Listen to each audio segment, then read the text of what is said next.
Hi everyone, welcome back to the channel Everyday Carry for Everyday People. Moving on with COVID-19 in South Africa. Today is the 8th of April. Current time in South Africa is 5 to 2 in the afternoon. These are some of the facts and figures that we've got on hand.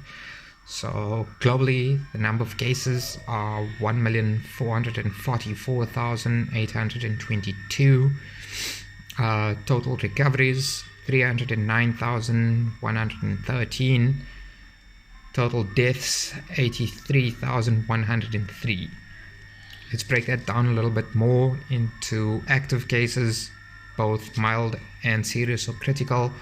So in terms of active cases, we've got 1,052,606. Out of that, we've got 1,004,626 in mild condition, which is 95% of the total cases. And in serious or critical condition, we've got 47,980, which makes up 5%. Total cases with an outcome sitting at 392,216. Recovery rate is really good, 113, 79%, and then obviously deaths at 83,103, which makes up 21%.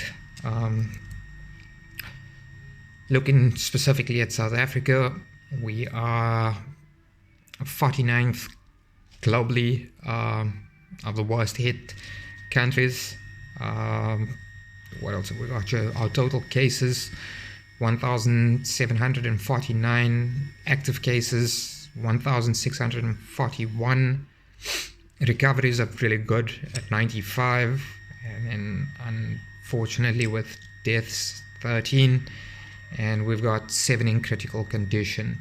Obviously, I pull all my figures from Worldometer's info.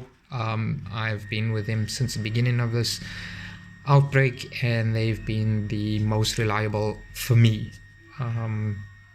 Once again, please note, I am not sponsored by any corporations or governments, so I'm just giving it as I see it.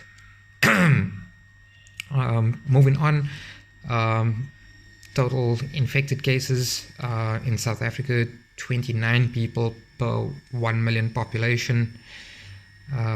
So yeah, that's pretty hectic. That's where we stand right now. Another bad piece of information coming out of South Africa from the news outlet, the SouthAfrican.com. Spar and Checkers have allegedly been accused of hiking prices. Hope it's not true, but it's just something to put out there. Now, with all the bad news out of the way, let's get into some positive news. First and foremost, more aggressive rollout on testing, so that's really positive. Homeless being allocated to certain places to take shelter from this virus, so that's really positive. I was reading the Business Insider South African version today. Really good news there.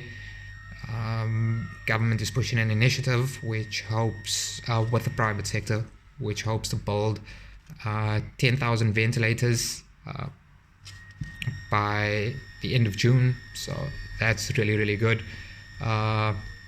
They are optimistic that they can get it up to 50,000 more ventilators if needs be. Here's hoping that we don't really need that. Another good piece of news coming out of South Africa is with regards to Denel. They are looking at production of ventilators as well, and they may turn their Caspers into ambulances, so that's positive. Separate issue, big shout out to all our frontline staff. This includes our soldiers, our police, most importantly our doctors, nurses that are actually on the front line, paramedics, first responders. Guys, do yourself a favor, stay in lockdown. Don't break the rules of lockdown. You are putting our people on the front line at risk every time you choose to break the rules that have been put in place. Separate note, get mentally prepared. Chances are that the lockdown is going to be extended. As I've said in previous videos, every time quarantine needed to be implemented globally, and this is for the last 120 years, quarantine time is 40 days. The lockdown of the country is nothing more than large-scale quarantine. So brace yourself for that there.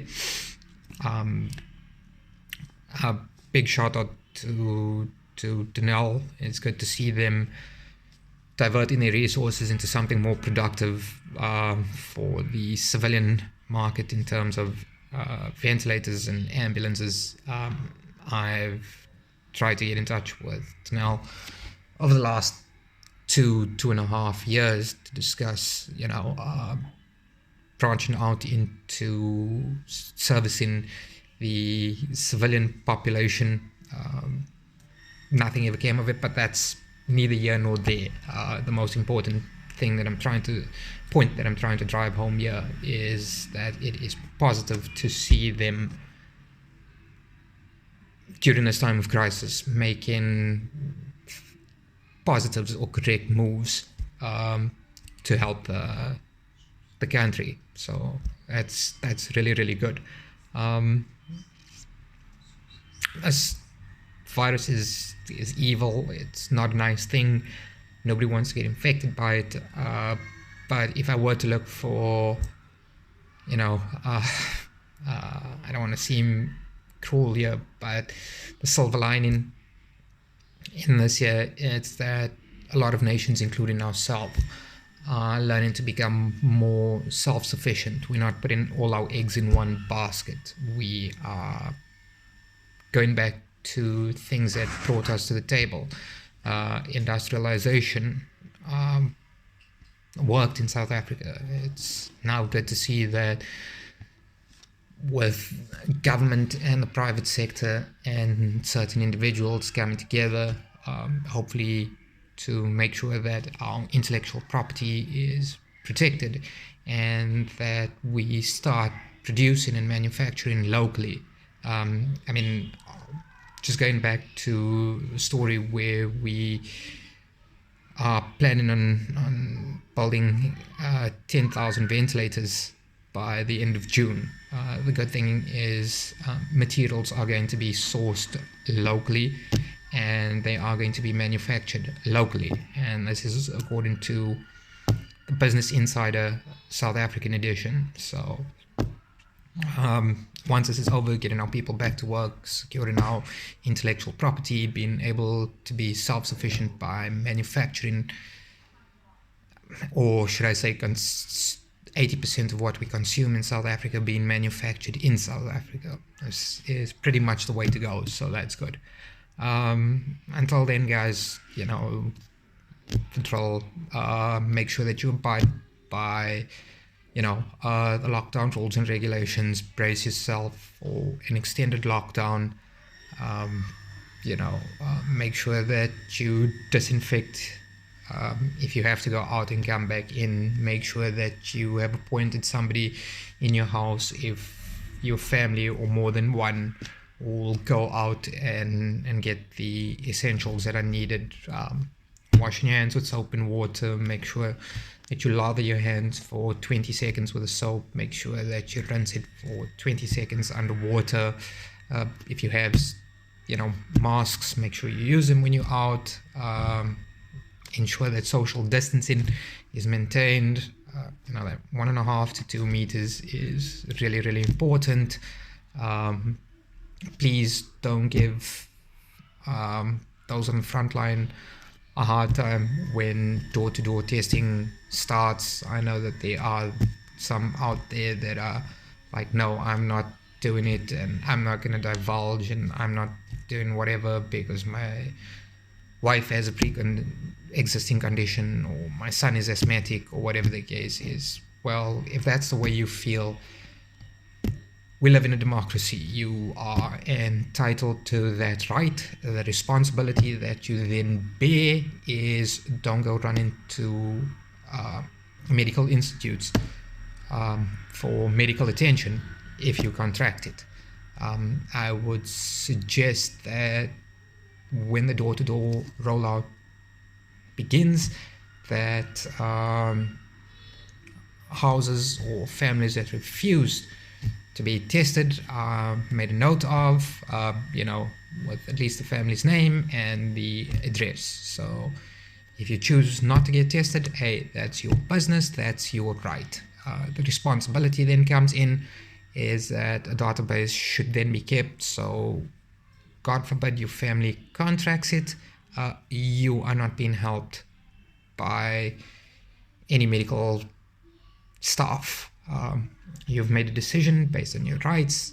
The responsibilities that come with those rights are that you forego the medical attention then, because you made a decision not to get tested. So you are not going to bump somebody out who did the right thing. Until then, guys, until the next time and the next video, you know the drill. Stay safe out there, look after one another, and I'll see you on the next video. Bye.